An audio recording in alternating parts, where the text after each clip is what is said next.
నిన్న రాష్ట్రంలోనే ప్రతిష్టమైన విజయం సాధించాము కూటమి. నిన్న తిరుపతిలో జరిగిన ఉప డిప్యూటీ మేయర్ ఎన్నికల్లో కూటమి అభ్యర్థి ఘన విజయం సాధించారు. నాకు 25 మంది కూటమి తరపున ఓట్లేశారు. వాళ్ళకందరికి కూడా ధన్యవాదాలు. అలాగే ఈరోజు ఆ విజయం చేకూర్చిందని మా కార్పొరేటర్లందరూ, మాకు మద్దతు ఇచ్చిన కార్పొరేటర్లందరూ వచ్చి కలియుగ వెంకటేశ్వర స్వామి పాదాల దగ్గరికి వచ్చి ఆయనకి టెంకాయలు కొట్టి వీరి దర్శనానికి వెళ్తున్నాం. మేము తిరుపతిని ఎంతో అభివృద్ధి చేస్తాం.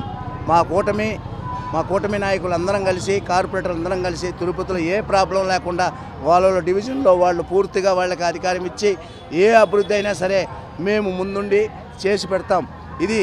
ఈ గెలుపు కూడా నారా చంద్రబాబు నాయుడు గారు కావచ్చు, పవన్ కళ్యాణ్ గారు కావచ్చు, అలాగే మా ఇన్ఛార్జి మంత్రి గారు కావచ్చు, అలాగే తిరుపతి ఎమ్మెల్యే గారు కావచ్చు, చంద్రగిరి ఎమ్మెల్యే గారు కావచ్చు, మా పార్టీ నాయకులు అందరూ కూడా మాకు సహకరించిన ప్రతి ఒక్కరికి కూడా ఆ కలియుగ వెంకటేశ్వర స్వామి ఆశీర్వాదం ఉండాలి. వాళ్ళకంతా కూడా ధన్యవాదాలు తెలుపుకుంటున్నాను. ఈరోజు తిరుపతిలో కరుణాకర్ రెడ్డి గారు ప్రశాంతత, తిరుపతి ప్రశాంతత అని మాట్లాడుతున్నారు. మా మంత్రిని సూచిస్తావు, ఎమ్మెల్యేని సూచిస్తావు, నీ గురించి మాట్లాడితే నిన్న మాజీ ఎమ్మెల్యే ముబ్బరామరెడ్డి కొడుకు మాజీ ఎమ్మెల్యే దేవనారెడ్డి ఇంటికి దాడికి పోతావు రాత్రుల్లో. నీకు పద్ధతి ఇది? తిరుపతిలో నువ్వు చేసే పని ఇది? ఎవరిని బట్టే నీ ఇష్టం వచ్చిన పద్ధతి నువ్వు నీతిగా చేసావా? తిరుపతిలో ప్రశాంతత నువ్వు మాట్లాడతావు తిరుపతిలో గురించి. నీది ఇక్కడ ఇంకా ఒప్పుకోరు ప్రజలు, నీ అరాచకాన్ని ఇక్కడ ఒప్పుకోరు, తరివేస్తారు. ఇంకైనా రాజకీయం మీరు వదిలేయండి.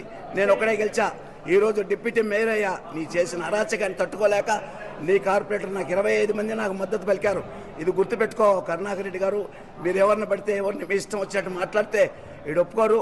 కూటమి నాయకులు అందరం కూడా కలిసి బుద్ధి చెప్తామని కూడా అతనికి హెచ్చరిస్తున్నారు. నాకు 26 మద్దతు పలికారు. ఈరోజు తిరుపతిలో కరుణాకర్ రెడ్డి గారు ప్రశాంతత, తిరుపతి ప్రశాంతత అని మాట్లాడుతున్నారు.